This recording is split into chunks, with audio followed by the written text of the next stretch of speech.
Son las 10:08 de la mañana y como cada sábado recibimos a Monseñor Carlos Castillo, arzobispo de Lima, con nuestro programa Diálogo de Fe. Monseñor Castillo, muy buenos días, bienvenido a su casa. Fernando, buenos días, queridos hermanos y hermanas también. Mucho gusto de poder estar juntos nuevamente. Mañana va a celebrar como cada domingo la misa en la catedral a las 11, pero esta vez tiene una connotación particular porque usted ha querido priorizar el mensaje a los jóvenes. ¿Por qué? Porque mañana es el último día del año litúrgico en que se celebra la fiesta de Jesucristo, Rey y Señor del universo. Y es muy interesante porque el Rey del universo es un crucificado que se presenta como servidor y, como dice en la carta a los Efesios, es el que es imagen del Dios invisible. Y por eso Jesús en la historia se invisibiliza con los invisibles. Y desde allí abre una esperanza a la historia porque piensa siempre en el futuro de las generaciones que poco a poco no son tenidas en cuenta y entonces entran en la historia y que unas se suceden después de las otras. El estar siempre atento a los últimos, ¿no? Y por eso en este reino de Dios que predicó Jesús y que predica Jesús, es el reino de un Dios que está escondido y que hay que rastrear todo el tiempo, ¿no? Dios escondido en la historia. Quiere decir que en medio de la turbulencia, en medio de la polarización, en medio del odio, en medio del sufrimiento, hay una marcha del amor y de la fraternidad entre los seres humanos. Así es. ¿Dónde la ve usted? ¿Cómo discernirla? Lo que vemos es lo contrario, Monseñor. Bueno, pero tenemos muchos signos interesantes que inclusive cuesta comprenderlos, ¿no? La vez pasada aquí en radioprogramas, o en uno de los programas de radioprogramas, vinieron unos muchachos de la Universidad de San Marcos y otras universidades, ¿no? Y empezaron a explicar todas las iniciativas que están ya organizando para poder solucionar algunos problemas vitales de todo el mundo. Por ejemplo, el tema de la seguridad, ¿no? Ya hay un plan para hacer con los jóvenes universitarios y demás alianzas. Y ellos se preguntan, ¿cómo hacemos para que los universitarios no los vayan a asaltar y a matar en la noche, ¿no? Porque salen muy tarde? Y entonces ellos han pensado, primero pensando en todos los universitarios, pero también pensando en el país, cómo a través de una experiencia concreta se organiza una especie de salida efectiva ante un problema concreto en la ciudad de Lima. Así es, ¿no? Hemos elegido la ciudad de Lima para eso. Y hay un plan que están presentando, y así como esa iniciativa, hay muchas. Te puedo decir que mañana en la misa, que hemos invitado a todos los jóvenes de las parroquias y la pastoral juvenil, vamos a presentar la carta a los jóvenes que yo les dirijo, pero que en realidad es una cosa un poco especial, porque es una carta en donde ellos son los que hablan. Porque en los informes que dieron durante la jornada arquidiocesana de la juventud en octubre, hicieron unas expresiones muy interesantes sobre cómo comprender la vida de la pastoral de los jóvenes en servicio a ellos a través de captar problemas en la realidad, de leerlos con los ojos de Jesús y simultáneamente inspirarse en Él para actuar, ¿no? Y la verdad es que yo estoy muy conmovido porque sus propias palabras, cuando leí los informes, dije, mejor no escribo la carta yo le introduzco y hago que ellos hablen. Entonces mañana va a salir la carta Ahora, pública. indudablemente aquello que ellos ven es corrupción, intereses venales, dirigentes que hablan en nombre del pueblo, en nombre del Estado. Totalmente, Están todo lo disimulando, lo que quieren es enriquecerse, colocar en puestos públicos a sus parientes. Esa es una realidad que los jóvenes ven todos los días y que muy pocos ejemplos de lo contrario tienen. Así es, pero justamente lo interesante de que está pasando, y yo creo que más en los jóvenes creyentes con mucha fuerza, es que empiezan a interpretar que uno no se puede quedar paralizado por la explosión del mal en el mundo, sino que es necesario inteligentemente enfrentar con iniciativas. Es verdad que no tienen todos los recursos. Por ejemplo, hace un ratito ha estado aquí Pedro Cateriano hablando de que, por ejemplo, puede haber una iniciativa de organización política, ¿no? Puede haber varias.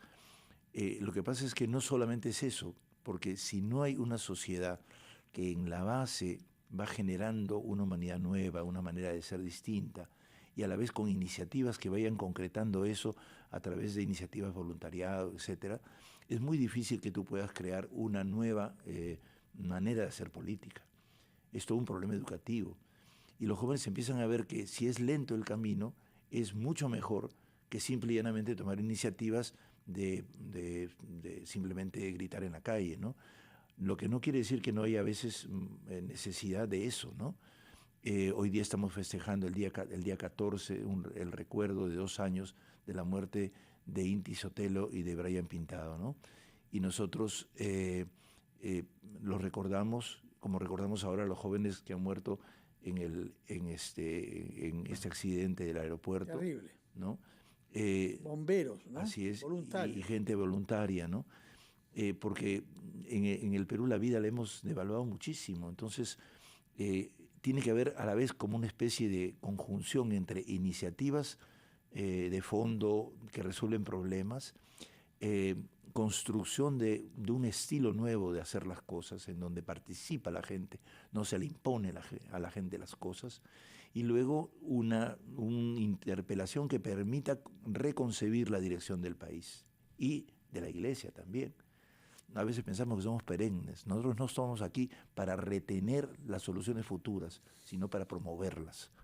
Monseñor, permítanos por favor ir a una pausa, después de la cual queremos escuchar palabras pronunciadas por el Papa y después de eso que nos diga una palabra anticipatoria de su homilía de mañana respecto al texto del Evangelio, que es uno de los más conmovedores. Jesús está en la cruz y se halla por azar junto a 2 delincuentes que han sido condenados igualmente que él a la muerte por crucifixión, y mantiene un diálogo con los dos. Así es. Y hay uno de ellos que, pese a haber tenido la vida que tiene, expresa respeto y solidaridad con el que se está muriendo junto a él, más que por sí mismo, que Así se está es. muriendo también crucificado. Nos dirá, por favor, una palabra sobre este pasaje conmovedor del Evangelio que se leerá mañana, tomado de San Lucas. Hacemos una pausa y retomamos nuestra conversación con el señor Carlos Castillo, arzobispo. Bueno, hemos escuchado palabras del Papa en una intervención en la que habló también sobre la martirizada Ucrania y los misiles que han venido cayendo durante esta semana. Monseñor, usted nos había hablado, y el Papa habla también sobre este pasaje del Evangelio. Jesús termina su vida en la tierra, condenado a muerte por crucifixión junto a 2 ladrones. Díganos cuál es el diálogo que mantiene con estos 2 compañeros de infortunio. Es muy importante que en el texto antes se ha hablado de una imagen del rey, ¿no? O del ser rey de Jesús como una especie de líder supermánico, ¿no?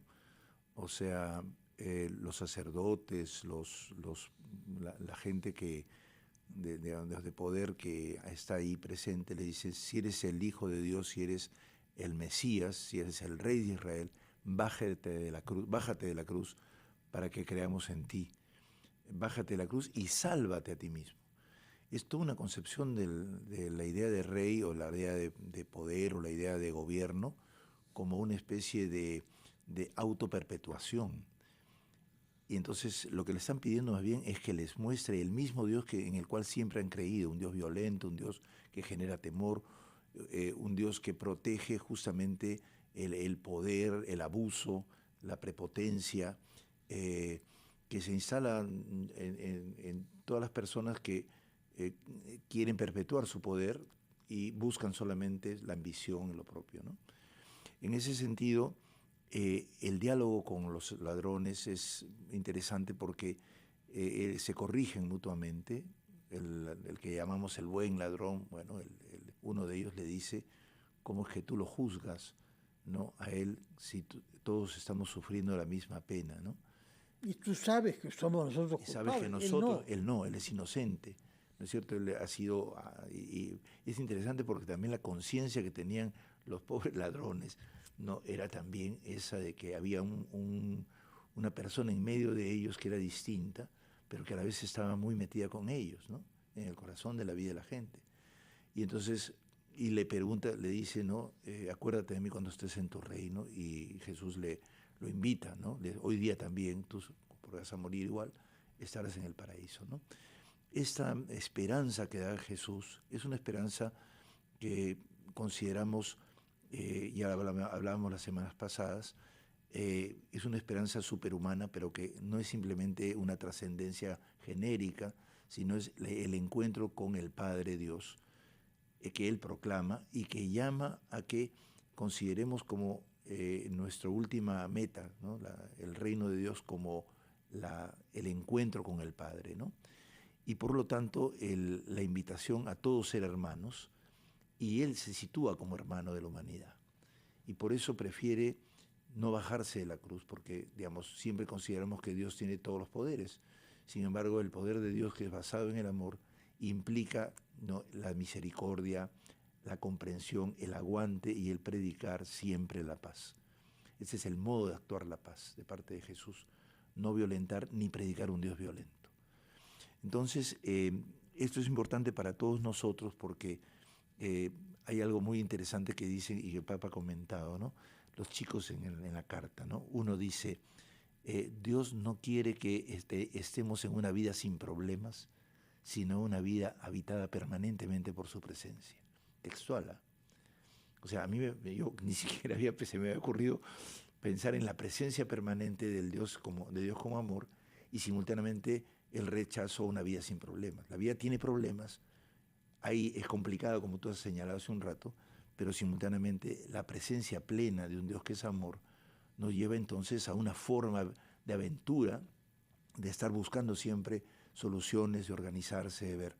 Entonces mañana quisiéramos, en el día de Cristo Rey, que todos los jóvenes sientan que Jesús es el Rey escondido que está en ellos, como futura generación, que también cuando ellos sean luego una generación madura, esperen que otros jóvenes también estén escondidos con el Señor en la historia. Bien, y escucharemos esa homilía mañana a las 11 de la mañana, y nos alegra que usted esté orientando su trabajo como obispo, arzobispo de Lima, a jóvenes, por los cuales muy pocos se ocupan, sí. Y sobre todo no hay ninguna vergüenza en dar el ejemplo penoso que damos todos los días. Usted ha mencionado, monseñor, para despedirnos, a los 2 bomberos voluntarios que han fallecido en un accidente en el aeropuerto el día de ayer. Yo pienso que podemos terminar pensando en ellos, naturalmente expresando nuestra solidaridad a sus familiares. Yo le ruego que nos ofrezca su bendición y que tenga presente a estos 2 compatriotas que han fallecido en un accidente ayer. Con mucho gusto. Padre bueno, tú que nos has dado a las generaciones jóvenes como la esperanza de nuestra humanidad, porque siempre renuevan todas las situaciones endurecidas que los adultos y los mayores muchas veces establecemos. Te pedimos especialmente por todos aquellos que están naciendo a la vida y que han sufrido esta pandemia, esta desolación de la cual habla el Santo Padre, y como generación han sido muy golpeados, pero que a su vez han ido suscitando una esperanza para todos nosotros, y todavía lo son y lo serán. Te pedimos por nuestros hermanos Ángel Torres, de 44 años, y Nicolás Santagadea, de 23 años, que han muerto en este accidente del aeropuerto, y que ciertamente son voluntarios jóvenes. También te pedimos recordar en tu corazón siempre a Inti Sotelo y a Brian Pintado, que el día 14 recordamos. Y te pedimos por todos los jóvenes, para que unidos podamos aceptar que el Señor nos hace una novedad maravillosa con todo lo que ellos pueden proponer y abrirse. Te pido también por los jóvenes de las confirmaciones. Permítame decirle que hemos recibido justamente notificación del padre de una de las víctimas de ayer, que está pidiendo ayuda económica para trasladar los restos de su hijo a su lugar, al lugar en donde quieren enterrarlo, de manera que nos hacemos solidario de esto. Es el señor padre de Ángel Torres desde Tarapoto, que nos escribe esto porque ha escuchado que lo mencionaba usted. Quería rogarle también que en su oración tenga presente a la madre de un compañero de trabajo, Manolo Rojas, que nos da tanta alegría aquí en esta casa, la señora Amelia Ibáñez de Llanos, que tiene un problema de salud, así que yo le ruego que la tenga presente en sus intenciones, por favor. Que en esta oración que hemos hecho incluyamos siempre esas intenciones, especialmente para solidarizarnos efectivamente con la ayuda a nuestros hermanos, especialmente al padre de este muchacho que ha fallecido, para que podamos todos colaborar con alguna ayuda para que pueda retornar el cadáver de su hijo a Tarapoto. Y pedimos a todos por estas necesidades que tenemos. Yo también quisiera agregar por Jean-Pierre, que se encuentra muy enfermo, muy jovencito, pero necesita en este momento la fuerza de la ayuda tuya, Padre, y también te pido por todos los jóvenes que están necesitados en momentos muy difíciles y han muerto también de enfermedades en distintas ocasiones. Ayúdanos a todos y bendícenos en el nombre del Padre, del Hijo y del Espíritu Santo. Amén. Que Dios nos acompañe en estos días y que el Cristo Rey, el Rey invisible y sencillo, nos pueda animar, suscitar y hacer renacer a una vida nueva en el Perú. Amén. Muchas gracias, Monseñor Carlos Castillo, por su bendición, por pensar y desear una recuperación de la señora Ana Amelia Ibáñez de Llanos. Por supuesto, este pensamiento solidario con el padre de Ángel Torres, fallecido ayer en el accidente del aeropuerto, que pide que su hijo sea enterrado en Tarapoto y que lo ayuden para eso, y por el énfasis que usted pone en la formación de nuestros jóvenes que están llamados a asumir responsabilidades en este país para no tengamos que vivir lamentándonos de las cosas malas que hay. Muchísimas gracias, Monseñor. Gracias. Que tenga usted muy buenos días y lo veremos mañana en la misa a las 11 en la Catedral.